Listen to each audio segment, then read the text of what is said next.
ayan, para sa inyo ang ating Micromatic electric kettle. Ayan, napakaganda niyan guys dahil ito ay full of stainless maging sa labas at loob ng ating electric kettle. Ayan, kita niyo guys.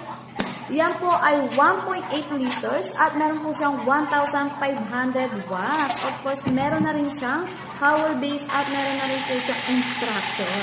Ayan, magaling siya guys dahil yan ay automatic na nag-off kapag yung init tubig natin. Of course, ayan, mainit na siya. At mabilis pa siyang kumulo. O, diba? Napakaganda. Ayan po ay for only 475 pesos lamang kay Forsure. Don't forget na mag-follow para updated ka sa mga bagong videos natin. Kaya follow na!